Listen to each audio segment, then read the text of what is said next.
Week 18 is the most confusing week to analyze in the world of fantasy football. Who's playing for something? Who's playing for nothing? Who's playing it all? You got to figure it all out. And the more fun part of it, you got two slates this weekend. But we're going to do what we always do, preparing for the Sunday and the Saturday slate. We'll look at projections and ownership. We're also going to take a run through all the motivations by team, by player. I think it's an important one to do up top. We're also going to run some sims, see who the top lineups are. First half of the video is going to be the Sunday slate. Second half of the video will be the Saturday slate. Let's get into it here. Check the thumbnails or check the timestamps, rather, if you want to see more details down below after the video. Let's read motivations here. I thought this was the best breakdown of the week. You got your Sal Vetri threads out there. You have an ETR article out there to talk more about kind of a team level thing. But this little tweet, which I'll put in the chat too, from Underdog's NFL handle. That was the best summary of everything out there, so go check it out for yourself if you want to see it, but I'll read through these real fast. Your NFC team motivations in Week 18. So Panthers, Falcons. Falcons can win the NFC South theoretically if they win and the Bucs lose. Bucs not likely to lose, a huge favorite going against New Orleans at home. That said, that's the game. Falcons playing hard on their side theoretically. Panthers, nothing really to play for, but should give it one more go to make Dave Canales look good on the way out theoretically. And again, their draft position as well for the Panthers. If they lose, it'll look better, but that doesn't matter for players. For Giants, Eagles, nothing really on the line here. Eagles are locked into the number 2 seed. Giants can lose more to get there. You're going to find a lot of chalk for Kenneth Gainwell this week. We'll talk about that in a moment. But really, Giants, Eagles, not a lot matters here. Neighbors getting 2 receptions for the rookie wide receiver record. That's fine. 4 catches for the rookie reception record with Brock Bowers also competing. I don't think that matters quite that much. Malik Neighbors getting a couple catches won't do anything for you anyway, so nothing that gives you an edge DFS-wise here. Commanders, Cowboys. Commanders clinched their playoff berth, but they're playing to not play the Eagles. Basically, if they win this game and the Packers, it doesn't matter what they do then. As long as the Commanders win, they don't have to play the Eagles in round 1, which they don't want to do. So the way it's shaping up right now, they would play the Rams. More likely the Rams lose this weekend. Bucks win. Commanders end up playing the Rams. End up playing the Bucks. So either way, if they're playing the Bucks or the Rams, if they win, they don't want to play the Eagles. They're going to go for it. So that's the main thing to keep in mind. Zach Ertz needs 9 receptions for $250K, 90 receiving yards for $250K. Apparently, this is a separate bonus than the one he hit a couple weeks ago where him catching the overtime touchdowns. I gave him some more, but 2 touchdowns for $250K as well. Austin Eckler needs 145 rushing yards. I don't even know if he's going to play, but that's on here anyway. Terry McLaurin needs 1 TD to break the Washington record. That seems like something he might go for here, or they might go for. That said, given it's Terry McLaurin, it could be like a 2-yard pass where they get him open on a slant route. Terry McLaurin's touchdowns here have not been the most impressive, even though he's had the opportunity to catch a lot of 50-yard ones and break them in. It's not been the case. A lot of his touchdowns come in kind of near stuff. So the McLaurin thing, I think, would happen. You want to bet his anytime TD, go for it. Anything else here, just full motivation for them matters. I think Jaden's a viable DFS play. I would say Brian Robinson going the wrong way lately with Chris Rodriguez, and if Eckler does come back in, I don't think he will for this week, but if he does, that would hurt things as well. But I think Jaden okay to go, McLaurin okay to go, Ertz okay to target a little bit here. Commanders have to win the game. Cowboys are going to be bad. They might be starting Trey Lance, though, which could be fun to see. Shout out to the chat. Got our guy Al finished top 11 in BBM. Shout out to him. Squirters assemble. Bindle's being here, and a happy Friday. Yes, the work continues on here. Did not feel like much of a holiday break, but hope you guys got some for yourselves here. The NBA and the NFL combo here just did not take time off in the new year, unfortunately. But we got to get going here. It's 2025 and Week 18. For as much of a really a dumpster fire as it is, there is opportunity. I was actually talking briefly in the Discord. I think it was our guy, I'm the KY, posting about like, man, can't wait to target like the Mitchell Trubisky triple stack or whatever. Really think the biggest edge for you in Week 18 is just playing projectable stuff for the most part, not trying to dumpster dive too much, playing teams with proper motivation, playing for, teams that actually have some reason to be playing, like, and have normal guys in too. There's going to be some weird outliers, like if Gainwell puts up 100 yards this week or something like that, that wouldn't be the craziest thing in the world. A few more like that are going to be out there, but in reality, like just having guys with projectable guys, they're still quality players. That's really what you're looking for the most part in Week 18. Bears, Packers. We got DJ Moore needs 120 receiving yards to reach 1,000 on the year. I don't think that's going to happen. DeAndre Swift needs 106 rushing yards to reach 1,000 on the year. I don't think that's going to happen. Packers are clinched ready for the playoffs, but they can get to the 6th seed. They don't seem motivated to do it. Josh Jacobs already talked about playing less this week, so would not really rely on the Packers very much, even though I think they're still technically full go. They don't seem like they're as full go as they could be. I think they're pretty content to have the number 7 seed. Saints Bucks, talked about this already. The Bucks have to win in this one to win the NFC South. They're going to go for it, obviously. Some other contract ones that are kind of important. Baker Mayfield does $2 million or $2.5 million in incentives for hitting passer rating goals, completion percentage goals, yards per attempt goals, and passing yards / passing TDs. So kind of makes more sense why he went nuts passing the other week when Bucky Irving looked a good play versus Carolina. He might be on the hunt to do that again here. So 2.5 mil, that's the kind of number that gets a QB even with a 100 million plus deal to get it going a little bit more. So Baker Mayfield here, I think that matters. Mike Evans needs 5 receptions, 85 receiving yards for $3 million. He also needs Mike Evans season stats. I feel like we should have the 1,000 yard mark on here. No. He also needs 85. Oh, so that's the same thing. He needs 85 for the 1,000 yard mark. So he needs 85 receiving yards to get $3 million in bonus. He also needs 85 receiving yards to get 1,000 yards. So Mike Evans is going to get 1,000 yards this week. Baker Mayfield's going to play well. Again, playing the stacks that we now have something to go for. I think Buck stacks look pretty appealing this week as well. Jalen McMillan has nothing to play for besides putting up another touchdown. But that's obviously another double stack partner you can go to. You could go to Bucky Irving, all that. Mike Evans' ownership might be through the roof, but I'll be playing him too.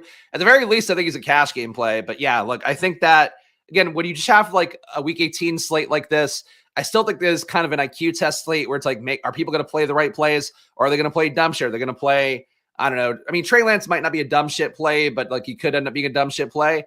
When in reality, like, oh, Baker Mayfield has $2.5 million on the line for having a good day at QB. And also like, Mike Evans is right there as well with similar contract incentives for him having a good passing day.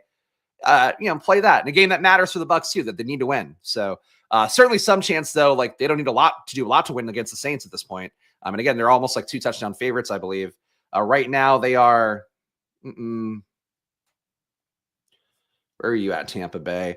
Yeah, 13.5 point favorites. So basically 2 touchdown favorites right now. Niners, Cardinals playing for nothing. Brock Purdy already ruled out. Kyler Murray needs 50 rushing yards, 1 rushing TD for $750,000. It buys you a lot of Call of Duty skins, so I think he'll probably get there. Niners playing for nothing, just draft seeding. You do have a revenge game for Josh Dobbs, starting for Brock Purdy, theoretically. So that's something. But right now, I think the ownership's going to be fucked up, at least where it was before the show. A lot of Niners up top, and the Niners are probably not going to be full go, so keep that in mind here. Though the Niners went full go last week and it didn't matter for them too, so your mileage may vary. Seahawks, Rams. The Rams clinched the West. Have already said they want to rest guys, so it doesn't look like you'll be getting the Rams starters here very much. The Rams, though, could be playing their way. I mean, again, playing their way out of the seed they have, likely giving up a seed to the Bucks, a matchup with the Commanders, which means that they're going to face the loser of the Lions-Vikings game, which is really not a great spot for the Rams, but that seems like what they're going to do here. Geno Smith apparently needs 186 passing yards for $2 million. Get a season completion percentage up close to 70% for $2 million. I don't know how that would happen. 10 season wins for $2 million. DK Metcalf needs 61 receiving yards to reach 1,000 yards on the year. Puka Nacua needs 10 receiving yards to reach 1,000 on the year. That's the Rams game. So it's a weird one where nobody really motivated, but Seattle may be a little bit more motivated. I do think Seattle wins that one. And if Seattle does win, the Rams get knocked down. And the Bucks win, assuming that, of course. We got Vikings-Lions here. We got really nothing else player contract stuff-wise. Jameson Williams, 33 receiving yards, 3,000 on the year. Winner gets the 1 seed. Loser gets the 5 seed. You probably know that already. It's a winner-take-all game for the bye week. It's going to be full go there. Highest total we've had, or one of the highest totals we've had all year. At one point, the total's at 58, and now it's at, I believe, 56. You have 56-point spread in Minnesota-Detroit, or rather over-under in Minnesota-Detroit. So that is a massive game total there. Game should matter a bunch. We got the AFC side of the equation, Browns-Ravens. Justice Hill is ruled out, so this one doesn't matter. Ravens clinched the AFC North with a win or a Steelers L. They're going to go for the win here. The Ravens are a 18-point favorite as of this morning, so full go there. Derrick Henry looking good. I mean, Lamar putting up one more MVP kind of campaign game looking good. That's all right there. Bengals-Steelers. Bengals need to win, even though their winning really won't matter because Denver should be Kansas City. They're still going to go as they should. Getting Jamar Chase a triple crown is not on here. That's got to matter. Joe Burrow needs 359 passing yards to reach 5,000 on the year. Gesicki needs 3 receiving yards for $125,000. That won't matter for DFS play, but he'll get a catch for 3 yards, would be my guess. George Pickens, 100 receiving yards to reach 1,000 on the season. Could matter a little bit here. Yeah, but really a stupid game. Bengals will be full go. They'll probably put up one more big score here, and then they'll lose, and they won't make the playoffs tomorrow, or Sunday, rather. It's going to be how that goes. Texans, Titans, Nico Collins, 32 receiving yards for 2,000 on the season. I think the Texans are not playing guys, though, so keep that in mind here. They're locked in. The Titans can lose more and get a better draft slot. But Nico, 32 receiving yards to reach 1,000. Mixon, 107 rushing yards to reach 250K. Ridley, 59 receiving yards to reach 1,000 on the year. And Tony Pollard needs 83 rushing yards to 250K and 2 rushing TDs. No guarantee he goes, so he would be motivated if he did go. No Tyjae Spears. He's already been rolled out with the concussion he got last week, which was second of the year and was not a good one. So for Pollard, if he does go, okay. If not, you get Julius Chestnut out there doing nothing. Yeah, not an appealing game. The Texans stuff, though, I don't think they're going to play much. They're going to play like a drive or two. It says here will play to some extent. What the reports have been is like they're going to play enough to try to get themselves going because the offense hasn't looked that good. So I think you get the Nico hitting 32 receiving yards. I don't think you get Mixon 107. He'd have to be in for the entire game. So I would treat the Texans like the Bills, where a little bit better version of the Bills, where they're going to get a couple drives. But like the Bills are going to get like one drive for Josh Allen to hit his consecutive start streak, and that's basically it. Texans will get a couple drives just to see the offense go, and once they have one good drive, I think they're done for the day. Jags, Colts. We got Jaguars. Nothing matters here. Draft position. Colts. Nothing matters there.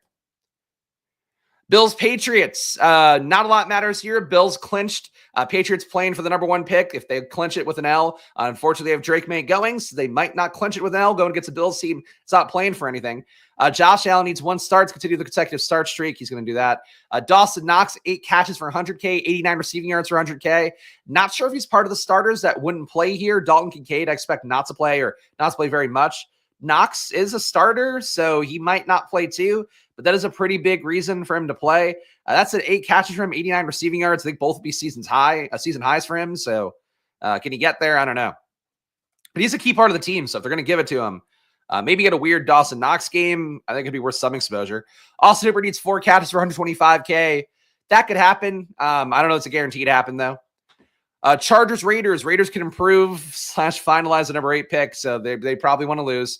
Chargers clinch the playoff berth, could lock in the 5 seed with a win and the Steelers loss, so they can move up 1 spot. I forget what matchup that would be. I think they would play themselves out of the Ravens game then. The Chargers want to play themselves into playing Houston, but if Pittsburgh wins, that won't matter. So basically, the Chargers could be a team that's full go. But if the Pittsburgh Steelers win on Saturday, Chargers less likely to be full go. So one thing to keep in mind there. So that's a contingent one here. The Steelers play on the Saturday slate. They're the 8 o'clock game on Saturday night. So you'll know that one here. But the Chargers, again, expect them to go. And Harbaugh, frankly, might make him go anyway because he's kind of one of those coaches. But yeah, I think the motivation wouldn't be there if you did see the Steelers win. Thank you, Kendrick. Spags, the hardest worker in the industry. I try. There's a lot harder. Honestly, Davis Maddock, I'll give him credit. Guy works really hard. I don't know if the same as much on the streams themselves, but man, I was watching Davis content. I'm like, God, I really am impressed with what he's done. I give all the flowers to that guy. I don't give flowers to a lot of people out there. I do when it's deserved. But man, really great streams. Don't watch them now. Watch them in addition to these. But I appreciate the sentiment though. But there's other people working hard, and I got to keep working hard to keep up with them. Chiefs, Broncos. Oh, actually, the rest of the Raiders charter stuff. Dobbins needs 58 rushing yards for 150K, 208 for 300K. Probably not going to hit the latter one. The first one, though, he can hit 58 rushing yards. Probably not enough to make a DFS day if he gets a touchdown with it. Could be playable in a week 18 kind of situation. I think he wants that 150K, though, because he didn't get paid very much this year. So I'd watch out for that one. Brock Bowers holds the rookie receptions record. How much does it matter to win that? I don't know. But he and Neighbors may be competing for it as a possibility. You play Neighbors and Bowers together in lineup. Maybe they both are going to go for it. Alexander Madison needs 8 catches for 125K. Seems like a lot. But Amir Abdullah's banged up, so maybe he can hit it. That'd be a lot of PPR points if he did. Chiefs not playing starters, or at least not playing Mahomes. They've said not playing starters, though, so I assume DeAndre Hopkins won't go. Chiefs are locked in. Broncos need the win to clinch, basically being the last seed in. So basically for them, Broncos have to win this game. They're currently a 10.5-point favorite against the Skeleton Crew KC team. So I don't expect Hopkins to go, but if he does go, he needs 9 catches for 250K, 104 receiving yards for 250K, 1 TD for 500K. Maybe the TD could happen with Wentz. I don't have the most confidence in that. Cortland Sutton, 82 receiving yards for 500K, 3 receiving TDs and a playoff berth for 200K. 3 receiving TDs might be tough. That's a lot of motivation for Cortland Sutton to get a normal receiving day. It'd be pretty decent. So Sutton, give him a boost. Dolphins, Jets. Dolphins here playing for a win, even though the Broncos are not likely to lose. So Tua may go, may not go. Dolphins have kind of checked out already, it seems. Jets can improve on the number 7 pick, whatever. They're going to probably try to tank. Though this is supposed to be a Rodgers start. So how much he's going to tank, I don't really know about that. Tyler Conklin needs 1 catch for 250K. He'll probably get that. Tyreek Hill, 61 receiving yards to reach 1,000 on the year. He might get that. Devontae Adams, 25 to reach 1,000 on the year. Probably gets that. But nothing that's that big there DFS-wise. And that's your Week 18 motivation. So 15 minutes up top here, I think was worth it. Hopefully it was for you guys. But again, if you appreciate this content, A, go like that tweet and Underdog. B, make sure to hit that like button, subscribe. Again, I'm just doing everything I can here for all these videos. Give you guys the weapons to kind of come in and be prepared for slates, to hop in and get some good results. So, or the best results you can at the very least. So please like, subscribe, do all that. It goes a long way for me. One guy here running 2 YouTube channels and wearing the miles on the tires from doing them both. But hey, it's the process. It's what we do here. And rookie previews coming up next week, guys. So stay tuned. Got to be vigilant because those are going to come up fast. Big board is going to be coming up before you know it. Let's look at some projections now. Of course, Stochastic, biggest affiliate thing that works for this show is this. So please, 15% off on Stochastic. Check the link in the description down below. Also, you get the data, get the Sims tools, anything you want from Stochastic, the cheap stuff, the expensive stuff. It's all 15% off. So please go take advantage of it. It's really the best deal they have because 15% off in perpetuity as well. So supports the show directly. I get half the money that goes, and then you get great tools. I get paid. We all win. So please check the link in the description. Check out Stochastic. And like the neighbors, Bowers call out. Look, I'm not sure that's like a real thing. I'm just giving you little tidbits of thoughts. But look, if they're both competing for the record, they're both in range. It could happen. They're both playing at the same time as well. You never know. You never know. All right, main slate first. We'll look at Saturday afterwards. Second half of the video. Top projected players for the main slate. Bijan Robinson, number 1, 24.3 fantasy points. Atlanta playing for something. Carolina playing for nothing here. Game 2 where Atlanta expect to be mostly in control, but still competitive enough. So for Bijan Robinson, I feel like he is an obvious good play this week. 8,500. There's other RB plays to go to that are a little bit cheaper. So maybe not as chalky as he would be normally, but the motivation's there. The role is there, all of that. Jaden Daniels, 23 fantasy points for him at 7,800. Another situation where Commanders are full go. Jaden Daniels outside shot of hitting 1,000 QB rushing yards on the year. He's at like 845 or something, which I know sounds kind of crazy, but he's not far enough off where you should like ignore it. Again, I don't know how much that one would matter. Hold on, I'm just clicking through all my data sheets. I have it in here somewhere. It's QB versus runs. So I don't keep like season counting stats anywhere super easy, but I did think this was interesting because he moved ahead of Lamar last game, I believe. He's got 874 rushing yards on the year. Yeah, so he'd need 126 to hit 1,000. That's something. Again, I don't know that's a guarantee here, but and again, I don't know if you want Jaden running more in a spot where like you're locked into the playoffs and you don't really have a lot to gain besides just not playing the Eagles. You want to do barely enough to win this one. But I think Jaden's kind of a smash play this week. So he always is. As you guys know, if you watch these videos, he has been since January. But he is again right now here for our MVP, even if he's not the league MVP, Jaden Daniels. Mike Evans at number 3 here, 22.1. So he's going to be well played at an 8K salary. Very high salary for Evans still, though. Solid play given what we talked about here. 5 caps for 85. That's going to happen, I think. If he gets a touchdown on top of it, he probably made a winning lineup no matter what. So Evans here, your cash game play probably, and certainly a decent tournament play. AR, not likely to go, but he's still in the projection sit here for 20.6 fantasy points going against a soft Jacksonville team. If he doesn't go, Joe Flacco padding stats one more time on the way out. Shane Steichen trying to save his job. I think that's all in play. Jacksonville's pass defense one we target all the time. So AR projects well now. Flacco, I think worth a shot if he doesn't play. And I don't think he plays based on the herniated disc stuff. Bucky Irving, 7,700 now. Good spot for him. I think we run into the same situation, though, as last time, where if Baker's playing for these kind of QB goals, hit a $2.5 million bonus, we probably see the pass game flow a little bit more. Bucky as well can get there in the red zone. He'll still get some opportunities, but if he doesn't punch it in as easily as he does in a short kind of yardage situation, and he does sometimes fail at those, you could see Baker just have to pass it immediately, or they choose to pass it right away after Bucky does fail. So sort of a push-pull dynamic there. Do like Bucky. I think he's a similar play to Bijan, a little bit pricey, but he's been one of the best plays in the year. He continues to be one of the best plays. Your top value. Josh Dobbs. So they updated this, a 4x value here for Josh Dobbs. The Niners-Arizona game, 4K salary for him. He's your cheap guy. He certainly can have one of those pasture-not kind of games again. It is a revenge spot for him as well, a team that gave him a chance that kind of ripped it from him. Josh Dobbs, not a crazy play. He could also give you like 10 points and kill you entirely. But I think for cash games, certainly in play. And then for tournaments, I think an option. Michael Carter. Huge projection for Michael Carter. No Trey Benson, no James Conner this week. So Carter, a 16.7 point projection at a $4,700 salary. He and Kenneth Gainwell here, probably your two chalk value RBs of the week. Anthony Richardson still a top value. If he does go, he's probably not going to go though. Gainwell, number top value here at 5,600. The assumption here is he gets that Saquon Barkley workload. And let's see. I think the funny thing would be if Kenneth Gainwell runs for what Saquon Barkley needed to hit that yardage record. And I think it could happen here. Philadelphia the entire year has been creating more yards for contact compared to anybody on the entire league, like by about a yard. So in a crazy amount for as much volume as Saquon has had. If Gainwell gets that same boost, and he might not get quite the same boost because you're probably going to have some O-line guys out, so it's going to be a little bit less good. But I think it's still good enough against the Giants to take your shot. If you wanted to go to Tyron Tracy, get direct leverage on Gainwell, it's certainly a logical thing to do for the DFS game theory of it. Gainwell projects well. The RB role has been good all year. And we'll see how much it's any RB versus, the one RB. Texans D, a top value as well.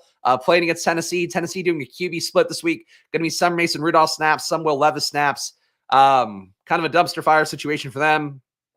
We talked about Houston's not playing for anything, but they are trying to get right a little bit. The defense doesn't need to get right as much as the offense does, but they could still harass Will Levis into one more meme-worthy pick six. I think would not be crazy here. And that's the best overview right now, I think. Let's save some time and not go position by position. Let's go to ownership. The ownership, I think, is going to be a little bit inaccurate right now. Looks like they haven't updated since yesterday, and I think they have some players in there that are not active. We'll still take a look here. Try to get a read.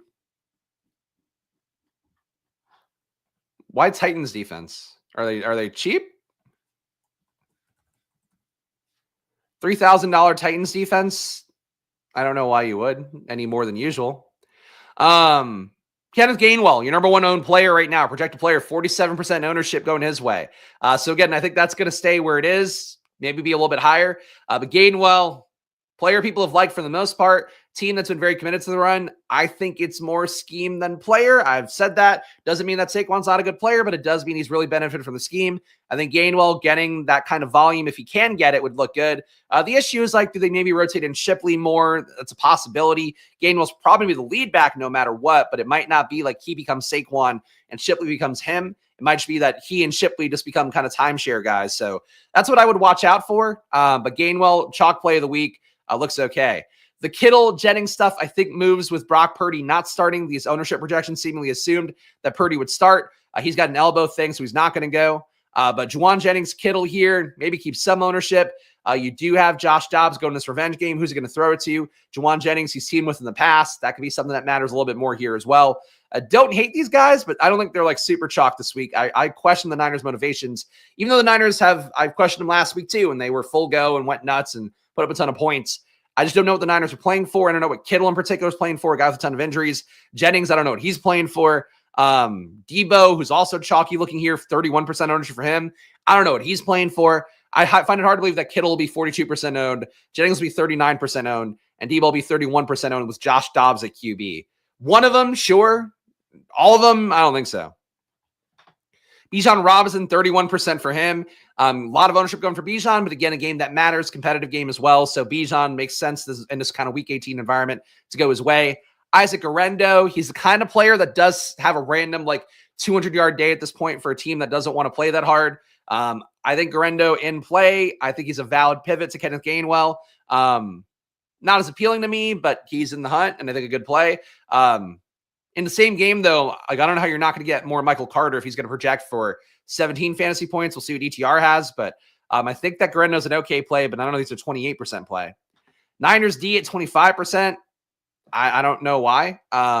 Really big Niners lean here for reasons unclear. 6 Niners amidst the top owned plays. I assume it's going to move around quite a bit. We'll see more when we get to the Sunday morning video, the final takes video at 9 a.m. here on the channel. For right now, though, I choose the data that they have. And as of 2 days ago, this is not the most refined ownership projections in the world, including the fact they have Tyjae Spears in here. He's not going to play. So a lot of stuff to kind of throw out here. We're still looking for the directional accurate things. Curtis Samuel at 3,100 probably gets some more work this week with the Mitchell Trubisky crew. That said, he might still be a guy that doesn't really play a bunch. They have Terrell Shavers, have some other young guys they could want to see. And again, it's still the not real version of Buffalo. So not sold on Curtis Samuel here at 24% ownership at 3,100. If he is a starter, that could matter on the slate. Rico Dowdle, no Zeke now, $5,800 salary. I think he's a valid pivot to some of the other RB chalk we talked about. Anything low owned here? Where's Jaden at? Not Jaden Reed. Jaden Daniels, 6% ownership. Not sold on that because the Commanders being one of the few QB situations where the QB has to be full go. So that's what it looks like right now. Ownership, again, not the most instructive. We'll see what we get with ETR's data. Maybe they update a little bit more and get a better read. Let me pull up this tab now. And again, this is a Sunday slate. We're going to do the Saturday slate once we finish the Sunday slate here. So stick with me and let's go to our optimizer here and see what we get. This is Showdown. We want Classic, and we want Sunday. All right, let's build 25 lineups here to see what we get based on the pure projection data. The goal of this one is really to see where ETR data is going to drive people to the most, so keep that in mind. ETR's top projected players right now. Bijan, number 1, 23.9. Jaden Daniels, number 2, 23.3. Bucky Irving, number 3 at 22.1. Baker Mayfield, number 4 at 21.6. Mike Evans, number 5 at 21.2. So Bucks dominant again here. Bo Nix not too far behind. Kyler Murray not too far behind. Herbert, Brian Thomas. Brian Thomas, does he put up one more big game or do they kind of call off the dogs? That would worry me a little bit. But here you can see where they have it. Their top owned guys. They have Bucky Irving being played by a third of the field. I get that. Michael Carter, they have getting played by a third of the field, so they kind of flip the ownership here. They've also flipped it for Will Shipley, so that's one place. We'll see what Stochastic does, but ETR giving you Will Shipley a lot more. 28% ownership for them, a 14.6 projection. So that's a key difference. We just saw Stochastic had Gainwell projected for about 20 fantasy points. Here, ETR has Shipley projected for 15 fantasy points, and Gainwell out. So that, oh boy. I got to say, relative to projecting kind of shitty situations in football, I would give ETR the bona fides there. Cody Main does a great job in preseason and stuff like that. I think that's where I would default more, as I would trust them a little bit. But we are seeing what my concern was for Gainwell is that, like, if they give Gainwell the full go, I think he has a shot at being fractional Saquon. If they give Gainwell partial go and Shipley partial go, I think neither of them get there really. Maybe okay plays, maybe cash game plays, but I'm not sold for Shipley. So that's how that looks. But your top 25 lineups right now, you're getting Josh Dobbs at QB. If you're going to play a cash game at 11:30 a.m. on the East Coast on a Friday, this is what you should play. Josh Dobbs, Bijan Robinson, Bucky Irving, Drake London, Jackson Smith and Jigba. Nico Remigio at 3K minimum. That was not one coming up with Stochastic. Where do they have old Nico for? They've got Nico for 2 points. So that is a little bit of a discrepancy between the two sites again. ETR has him for 10. Trey McBride looking good here in this lineup. Michael Carter looking good in this lineup. Broncos D. So that is it. In terms of your top 25 lineups, nobody made all of them, but Josh Dobbs being 92% of the top 25. Michael Carter at 88%, McBride at 88%, Bucky Irving at 88%, and Nico Remigio in 80%. Oh, that's going to hurt somebody this weekend, I think.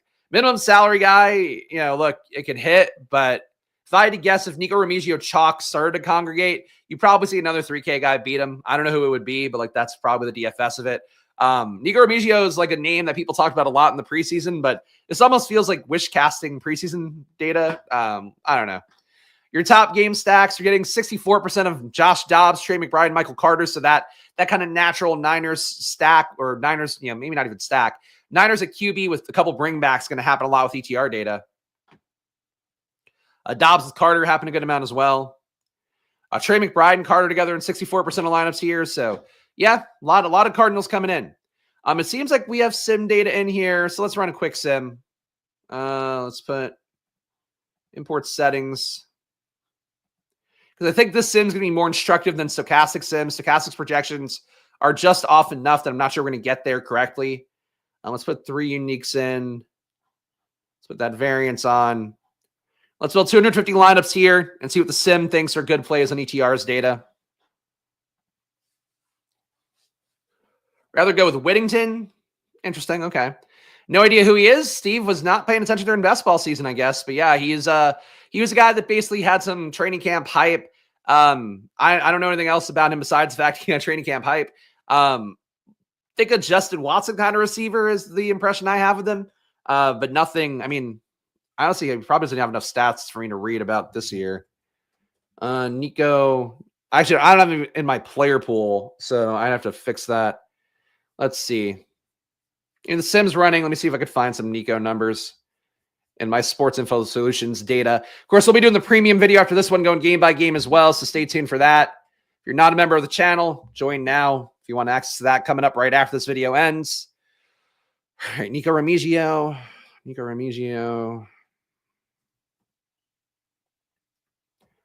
You're really one of those guys that some people like, especially the KC fans that were drafting everything. And he did not even get close to playing. All right, he played 2.7 snaps per game this year, has gotten no targets, has run no routes, at least that I can see. So he's done nothing so far this year.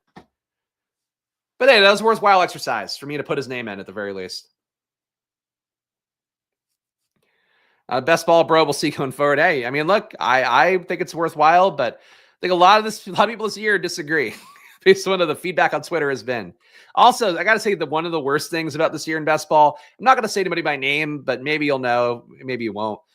There are some Twitter people right now that post a lot, that get engagement, that just say the wrong strategy and the wrong things to do. And I know with best ball, people are going to go like, oh, you can do whatever, blah, blah. Like, you can to some extent. For playoff best ball, there's one guy I saw the tweet where he was like saying, oh, this has been solved. Here's what I would draft, and it's going to totally advance out of the pod. It's like, oh my God, like please watch if you're playing playoff basketball at all, watch the video I did yesterday. If you want more than that, watch the legendary upside video, watch the ETR video, whatever. But like, just watch something. Don't listen to idiots on Twitter. Like, really, the fucking stupidity on Twitter from people, and people getting a platform, even though they have no idea what they're talking about, is like the worst it's ever been. I really, not to soapbox too much here, but like, and not to also say, like, I know everything, but like, there's just basic things you can do by looking up any sort of research people have done in the past, the data that exists, and you could not be wrong. And yet people just are wrong confidently in very long tweets. Loafing around on Twitter, not the best thing to do. There's your clue.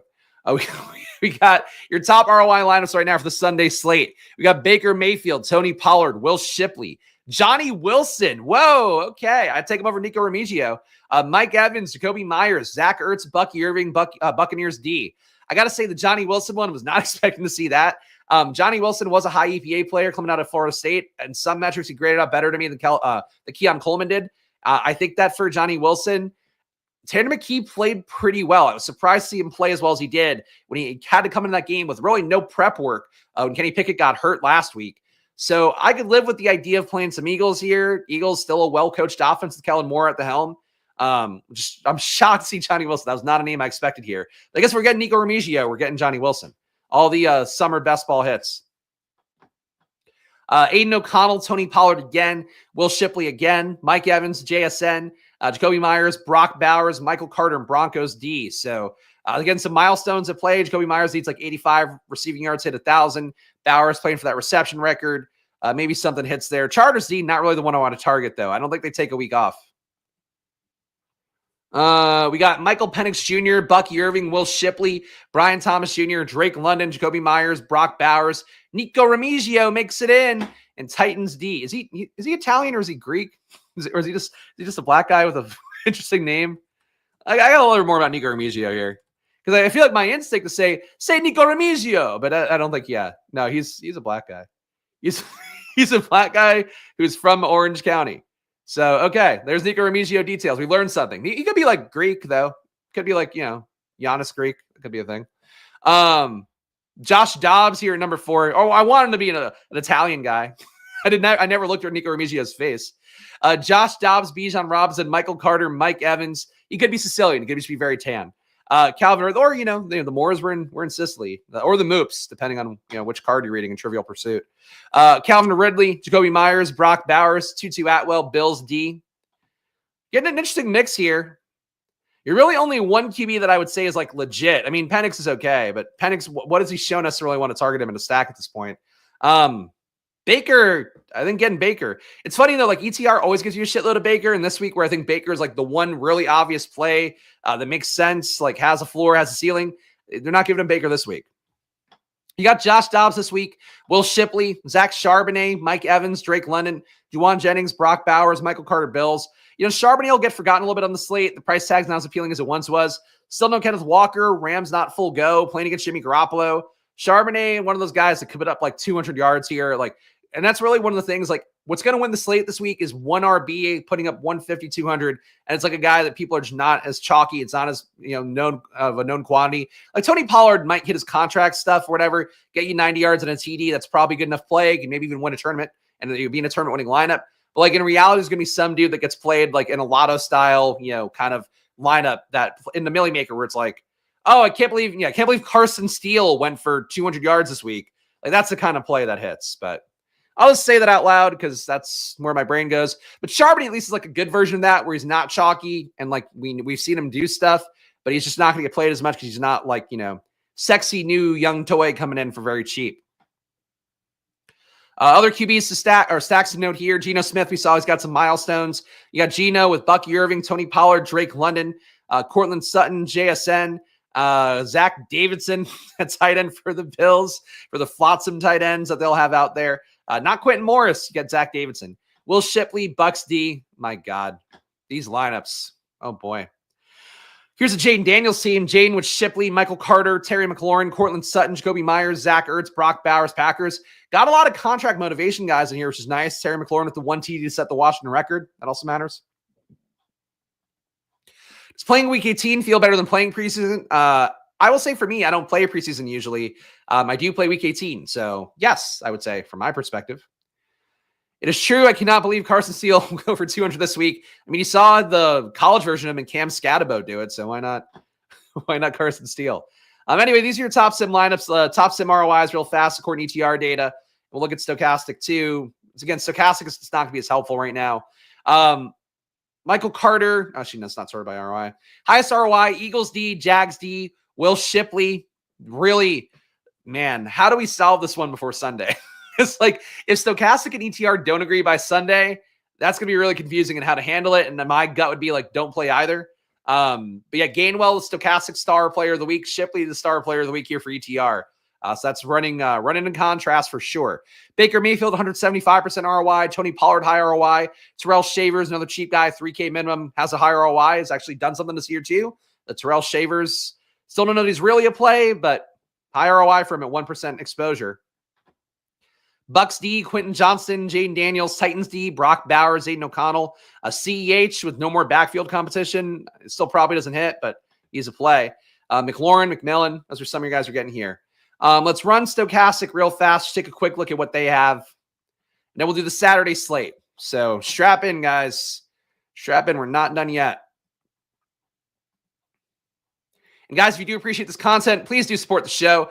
Subscribe down below with the like button. Leave a comment. Your little engagements go a long way here. They're big engagements for me because they help out a bunch. I'm competing against legit companies out there and fighting off. For the NBA channel, we now are like get more live viewers than some sites So that's pretty cool. But please help me continue the journey here in 2025. Like, subscribe, do all that, and I'll keep putting in the work here as I do on my end. Of course, Stochastic, 15% off, supporting the affiliates is a great way to make sure the show keeps being good. And if you want the channel to get better, like me hiring a producer, me hiring some people, that's the pathway to it. So please, link in the description for Stochastic, get 15% off, unabated, link down below, or use the promo code SPLASH. Same thing for all the affiliate stuff to get $30 off. Promo code SPLASH everywhere.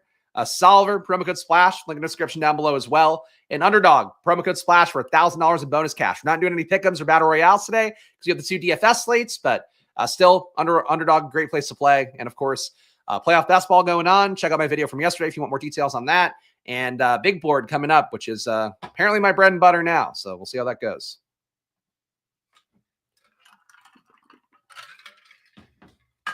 Like, subscribe, and ejaculate. Thank you. And awesome. Thank you, Andy. Thank you for your positivity. Your ambiguous positivity. Still positivity. All right. Gainwell here. Coming up a bunch. Say 33% to first. Why did the lineups not generate? What are we doing here, guys? Oh, I hate when the tools don't want to work on a holiday week, much like I don't want to work. What is going on here? I'm logged in. It's me, Spags. I use you every day. Please, just fucking generate the lineups. Why did it do this to me? Oh, my God. All right, let's do it again. Here, let me, so you guys missed the premium video, which I get, we only have like 100 paying members here. A lot of you guys watch. You missed me throwing the football accidentally into the camera. Like I just kind of threw it a little bit loose, hit the camera, took it out. I had to reset it up. Worth paying for the premium membership alone is me fucking up the beginning of that video, I think. It was one of the most embarrassing content things I've ever done. But anyway, we're waiting for the Sims to run, so let's catch the football. Let's not throw it into the camera. There we go. All hands. Oh, one-hander. That was tricky. That was tricky. The issue is when I try to spiral it inside because there's really not enough room to do it. The ceiling's pretty low. So, oh, there we go. That was coming towards the camera. That was coming towards the camera. Can't do it again. You do get a blooper reel. Here we go. Puppet Spags. There's no Puppet Spags. I'm not the puppet. Puppet Lindquist is the puppet. It threw the ball directly into the camera. It was really, I don't get embarrassed much. The two things that have embarrassed me this year on stream or 2024 on stream, the drunk video, the last drafters drunk video where I got so fucking hammered, that Saturday one, that one embarrassed me. Even though I didn't really do anything embarrassing, I just felt embarrassed from doing it. And then throwing the football into the camera, really, that one embarrassed me a lot. That one did. More receptions than our buddy Nico will have, possibly. Maybe both Nicos, who knows? Thank you guys. Better catch the bits. Look, I got hands. Got hands. Decent arm. Never learned to play QB the right way. But that was a great flag football QB. Well, is it not even going to fucking make the lineups for me? What is this shit doing? All right. I think we're going to say, fuck, it's a stochastic sim for today. I don't know what it's doing to me. It's not pulling the lineups in, maybe because it knows its projections are off. All right, let's go back to the Saturday slate then. You got sims from ETR. I'm sorry that we just wasted time for no reason here, but I have no clue what the fuck's going on with their data, and I give up. So let's go here. Instead of trying to do it a third time, definition of insanity is doing the same thing over and over again, expecting different results. Let's go to Saturday. All right. Your Saturday slate, top projected plays right now. You got Russell Wilson, $5,300 salary, 17.2 projection. Wait a minute. That's sorting my value. Sorry. Your top projected plays, take it from the top. Lamar Jackson, 24.7. Your top projected guy at an 8K salary. Baltimore playing for what matters there, winning the AFC North. They also are almost 3 touchdown favorites. So Baltimore looks good here. Lamar, one more MVP game. It's all possible. Jamar Chase, 23.5 fantasy points for him. Him playing for the Triple Crown, him playing just because Cincinnati keeps fucking beating up on teams, even though their season's been bizarre for 3 months now. But hey, I'm not tilted about it. Don't worry about it. Jamar Chase, he projects well as always. Not with the Steelers, not as man heavy as in the past, so it's not a T. Higgins spot like we talked about last week, and that ended up mattering a lot for Week 17. For Jamar Chase here, though, good play as always. Going off against Pittsburgh, it can happen. Probably going to be very overplayed on that Saturday 2-game slate. Joe Burrow, 7,500, probably going to be played a good amount as well as the cheaper version of Lamar. We'll see who comes up in the on the solver at the very least. Derrick Henry, 19.3 fantasy points. Feels like a smash play. No Justice Hill. Big spread favoring them. Cleveland implied for 11 points this week. 11.8. Just awful. Just one of the worst totals ever. So Derrick Henry makes all the sense in the world. Arguably even more than Lamar. Chase Brown, probably not going to play, I would think, but can play. If you don't get him going, Khalil Herbert probably absorbs most of that workload. Brown right now projects well for 18.3 fantasy points at 7,600. And T. Higgins not too far behind Jamar Chase, but I think further behind the projection than he should be. Top value, guys, we just saw a teaser of it. Russell Wilson, your number one value. Lamar, despite the high salary, number one value. Probably to come up a lot in an optimizer given that. Ravens D, number one value, 11 points. Bailey Zappi at QB. That's what you're getting for the Browns. Really makes all the sense in the world, even though this is so ridiculous. We got Joe Burrow at number 4, Jamar Chase at number 5. Those are your top value guys, despite the fact these guys aren't value. So a lot of lineups on Saturday. We'll have Lamar or Burrow, Ravens, Chase. I mean, it's going to be one of these 3 QBs for sure, because do they even have Bailey Zappi projected yet? They didn't put Zappi in. They have DTR in here for 11 fantasy points. If DTR is at 11 fantasy points, Zappi's probably going to be at like 8, 9. So Zappi probably not playable on that Saturday slate. Though I do think he's playable on the Battle Royale stuff from what I saw with Davis Maddox sim video. But I don't think he's playable right now for the DraftKings slate. Your ownership for Saturday, I don't think is on here, so we can't do that. Let's go to ETR for that and see if we can get them. I hope they have Saturday ownership, and I think they will. Sorry, guys, cobbling this together a little bit. It's week 18. It's the site's data. Much like us as players have a hard time parsing out like what the motivations are and all that shit, I think the sites have an equally hard time projecting stuff. And as a result, they kind of punt the work to the last minute. So that's my impression I have looking at the data so far. Burrow onslaught. I'll tell you what, don't think it's going to be unique, but sure. Otten going to be playing. We're talking about the Saturday slate now. If you want to go back and see the Sunday slate stuff, you can, but I don't think he's expected to play. So I would say no. But I don't know that I haven't seen him be ruled out, but I think he might be ruled out for not for the year, but ruled out for the regular season at this point. All right. Your top 25 lineups with ETR data, and we'll look at the projections as well. ETR, to their credit, they update things early and timely. Stochastic just waits to you have to actually gamble on it. So one difference between the data products, if you're looking for a reason to choose one or the other, I guess, in week 18 of the season. All right. That's the solver sticker. We got Jamar Chase, number one projected. Wow. 26 fantasy point projection for Jamar Chase here. Whenever you see that big of a discrepancy, I just don't think T. Higgins like a 10-point lower play ever. Like T. Higgins has had the same workload. I get Jamar Chase is more explosive. He turns nothing into something a lot more. It should never be this disparate between these two players. So Jamar Chase, 25.6 fantasy points. Insane projection for Jamar Chase here. He can crush it, but he also can come under. Median projections still mean a player goes over half the time, under half the time. I don't want to say, hey, don't play Jamar Chase on a 2-game slate. That's so much Jamar Chase. You're not going to be able to fade Chase with that kind of projection.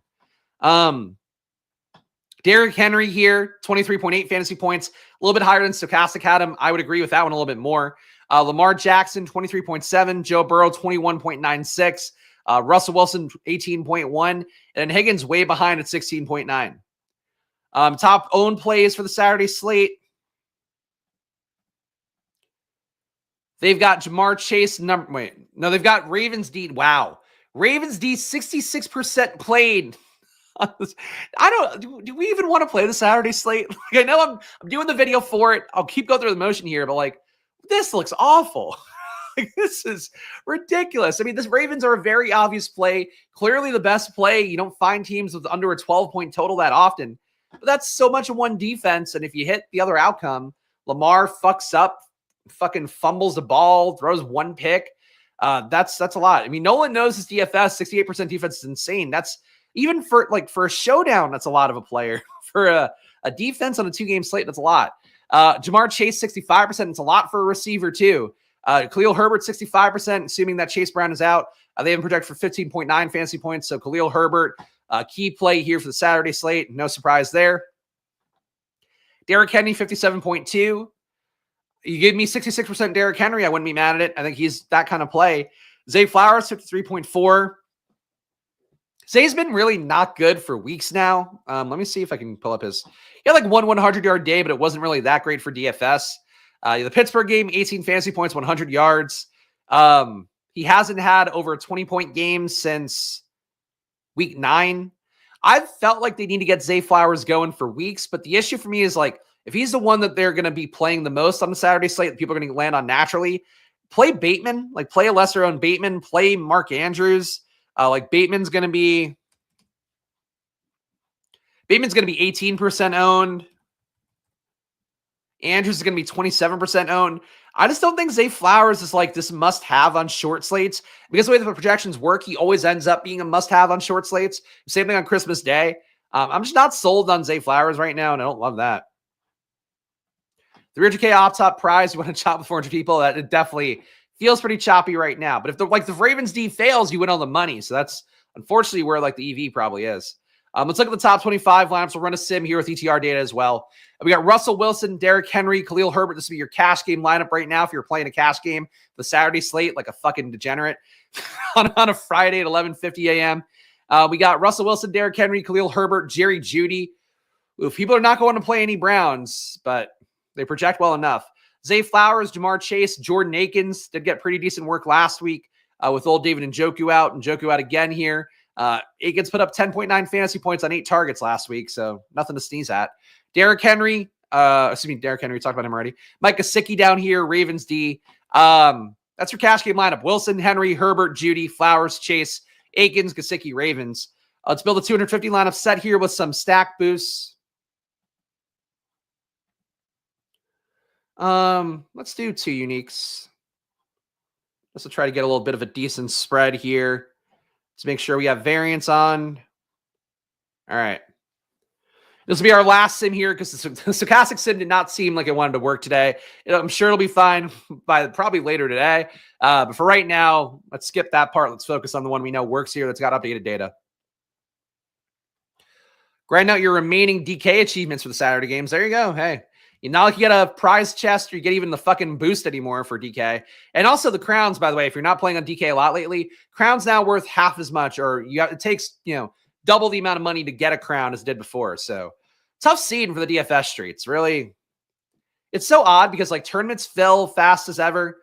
Everything fills when it needs to. And it could just be that they have the sizing right for the most part. But like the Christmas Day slates, like they had completely mispriced, missized. They could have done a lot more of them. It feels like the DFS game is not as dead as the industry wants it to be because they want to push you to like betting and stuff and the pick'ems, for the other sites. But in reality, like, I don't know. DFS still feels like it has life in it, but DraftKings is kind of vampiring the value out of it, which they do with everything, including their betting markets. It's tough scene. But hey, that's what the game is. And that's why we'd have to sim stuff out in advance to give ourselves a faint shot at not losing as much money as the DFS sites that want to just take it from you. All right, our lineups are almost done here. Should be a quick sim as well. They're 250 built. Let's get it going. They don't have any big tournaments for this one, unfortunately. They do have the huddle, so let's do that. As a proximity for a large field tournament here. One thing to note with the solvers that they don't always put in like your Millie Maker for a big slate. For showdowns, they do. But basically, they don't create all the lineups that are entirely possible. They create like instead a sampling of lineups. So a little bit of a difference than some other sites out there, but just want to point that out. Sad because DFS is my fave. So many cracks to the W's. Yeah, I mean, I think it's the best lotto sport out there. Best ball is too, but you have to hold your money for a year, which is kind of tough. Wish they'd leave a little meat on the bone for us. I agree. But corporate greed. Not to get all full, Marxist or anything, but like, it is really just corporate greed. All right, your top ROI lines for Saturday. Joe Burrow, number 1. Joe Burrow, Derrick. Oh my God. That's so many Bengals. That's too many Bengals. 1, 2, 3, 4, 5, 6 Bengals. Come on, man. Joe Burrow, Derrick Henry, Khalil Herbert, Elijah Moore, Jamar Chase, T. Higgins, Jordan Akins, Mike Gesicki, and Bengals. We're hitting a triple stack with the RB. I get it's a short slate. No fucking chance. I think you got to play less Bengals. I know disrespect to our guy Robert III, but I think that's how people are going to think. You're getting it naturally with the Sims. We are getting it in the optimizer as well. You're getting so many Bengals. I think you have to play less Bengals. The good news is at least they're not giving you Ravens D with a shitload of Bengals. But if you play 4 or 5 Bengals with Ravens D, you're just going to get duped to hell. We got Burrow with Derrick Henry, Khalil Herbert, Jamar Chase, T. Higgins, Yoshevitz. So another triple with the RB. Isaiah Likely, Akins, and Bengals D. Joe Burrow is great. You can get 5,000 passing yards. If he throws for 360, I get it. But Jesus Christ, this is too much. Bailey Zappi at number 3. This is a surprise. Bailey Zappi with Deontay Foreman, Derrick Henry, Jerry Jeudy, Zay Flowers, Jamar Chase, Jordan Akins, Khalil Herbert, Bengals. So what is this? The Browns stay competitive build? Pull an upset maybe? I don't even know. At least it's unique though. Joe Burrow, Derrick Henry, Khalil Herbert, Zay Flowers, Rashad Bateman, Jamar Chase, Jordan Akins, Mike Gesicki, Bengals D. And then Burrow again. Burrow, Henry, Khalil Herbert, Nelson Aguilar, Jamar Chase, T. Higgins, Isaiah Likely, Mike Gesicki, Bengals D. My God. All right. Here's the Lamar team. You got Lamar with Henry, Khalil Herbert, Zay Flowers, Jamar Chase, Mike Williams, Isaiah Likely, Mike Gesicki, and Ravens D. Really, the Flowers part of it, I just don't trust Flowers at this point. Again, the lack of Bateman. Like, I'm not a Bateman guy. I'm not one of those guys like defending Bateman. If you're going to take one thing away from this Ravens year, I feel like it was that Bateman's actually kind of good. He's not a great target earner, but like he seems to be one of the better spike fantasy guys. So on a 2-game slate, I think you play a little bit more Bateman. Here's one with, here's a Russ team. You got Russ with Derrick Henry, Najee, Zay Flowers, Calvin Austin, Jamar Chase, Mike Gesicki, Khalil Herbert, and Ravens. Yeah, I think the main thing to me is that we're not seeing enough Bateman. We're not seeing enough Pickens. I think those are two that would be a little bit more prominent for me. Here's a Lamar Bateman team. Lamar with Derrick Henry, Deontay Foreman, so both RBs in the same game. Zay Flowers, Rashad Bateman, Jamar Chase, Isaiah Likely, Jordan Akins, Bengals D. Man, it's hard to imagine an RB that's not Derrick Henry and Khalil Herbert making it at RB. Like, you want to tell me Najee or Jalen Warren make it on top of that, I could believe it. But like Henry and Herbert probably more fragile because like if Chase Brown hasn't gotten there the last few weeks, Herbert could definitely not get there. But I don't see how Deontay Foreman makes it. I don't think they can move the ball that much. Sort of how I feel about that one. Give me another Bateman team here. Got Burrow, Henry, Khalil Herbert, Rashad Bateman, Jamar Chase, Yoshevitz. At least just a double stack the RB for Burrow here. Mark Andrews, Pat Freiermuth, Ravens D. Nerdy Tenor Sims. Really like Freiermuth for the Battle Royales this week for the Saturday slate ones. I don't know if that matters as much for a DraftKings slate, but I'm just going to highlight it because there's really no other reason I would go, hey, Pat Freiermuth. There's Pat Freiermuth, though. Overall top ROI players according to ETR data.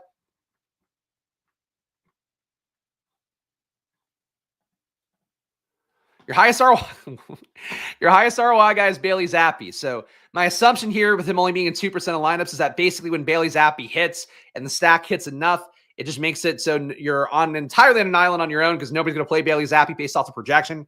So Bailey Zappi, high ROI here, still probably not a play to want a lot of, but again, if you're putting that one tournament into like a Millie Maker style tournament or, whatever, 300K to first place, you take a shot on Bailey Zappi and you hope nobody plays him and you get there. I don't think it's crazy, even though projection-wise, you're giving up a lot of projection to go to Bailey Zappi compared to everybody else. Elijah Moore, high ROI, low ownership. Jordan Akins, high ROI, fairly low ownership at 8%. Bengals D, very high ROI at 14% ownership, so that's probably your Ravens pivot point. Jamari Thrash, he shouldn't really be that projectable. 0% ownership, but a high ROI if he does hit at a 3K salary. Probably just not a lot of 3K players on the slate, I guess, who aren't Jordan Akins would be my guess for Thrash making it in. But Thrash, not like really a play. Aguilar, the same amount of a play as he always is, more so in a 2-game slate, 382% ROI and then 3% ownership. Mike Williams, 380% ROI, 6% exposure in these lineups. Derrick Henry, very high ROI. Let's look at the top exposed guys' ROIs. Ravens D, still a positive 200% ROI. Jamar Chase, 250. Khalil Herbert, 250. Derrick Henry, 330. Higgins, 190. Still think Higgins a valid play if you want to try to get leverage on Jamar Chase. I get if you don't, given the projection, though. Joe Burrow, 240. Gesicki, 280. Zay Flowers, 230. Pickens down here. I feel like you're not getting enough Pickens. Feel like you're not getting enough Bateman. Really strongly feel that. A little bit less Mark Andrews than I would have thought, too. Kind of my takeaways from looking at it fast. That's your Saturday slate, guys. So I'm going to go game by game for both slates for the premium members coming up here. So if you want to get that video, join down below for $4.99. I don't have splash plays. I feel like the splash plays for the weekend. Sunday slate, feel good about Mike Evans. The Philadelphia thing is a really important one to figure out. I don't know how that's going to go between Gainwell and Shipley. My thought is if it's ambiguous, probably try to play neither. Michael Carter seems like a smash play relatively, or splash play and a smash play that the industry hasn't caught up on entirely yet. Saturday slate, I think it's Bateman, I think it's Pickens. The core guys all look good there, but I feel like you're not getting enough Bateman and Pickens in lineups. And those guys really can get there in one play, 2 plays. So those are the ones I feel the most here. And Higgins too, like Jamar Chase, I get it. We all love Jamar Chase, or you guys all love Jamar Chase. In general, he's been great though. Like Jamar Chase has been awesome, but just anytime you have so much Chase, just go to Higgins and hope it works out. You literally won somebody BBM last week. It might win somebody $1 million this week or 300K, whatever the case may be. But here we go, guys. That's the video. Of course, the final takes video on Sunday. I think we'll have it a little bit more refined. The stochastic sims will actually work, so we'll have that going. But stay tuned for that. It's week 18. Bear with me. If you got value of this video, please make sure to subscribe down below, hit the like button, leave a comment. Doesn't matter a lot for me here. Just one guy doing all this work for 2 channels. It takes a lot. It really does. But I show up here and do the work. I fulfill my promise. So please fulfill your non-promise on your end and hit the like button, subscribe. Tell a million friends if you can. Underdog, $1,000 in bonus cash, promo code SPLASH. Stochastic, 15% off. Most direct way to support the show is this one. 15% off, promo code down in the description, link in the description, promo code SPLASH. Unabated, same thing. Another presenting sponsor of our NBA channel. And I'll be on that NBA channel today at 4 p.m. So come out for that one. I'll have a beer. It's the Friday vibes. Good slate for NBA too with only an $8 tournament. So I'm putting in like 25 entries. Hopefully the fucking news doesn't kick my ass. I have to do child bedtime. That's how we're looking today. Shout out to all the paying members as well. You too can join down below for $4.99. Does go a long way here too. Get a VIP Discord and the video I'm about to do. And gamble responsibly, even though it's always money time here. Follow me at Chris Spags. Follow the show at Splash Play Pod. Back in 1 minute for the paying members. See you guys there. Back on Sunday at 9 a.m. for the rest of you. Back at 4 p.m. on the NBA channel. Watch one of them. Enjoy your days, guys. Happy New Year once again, and good luck. Bye-bye.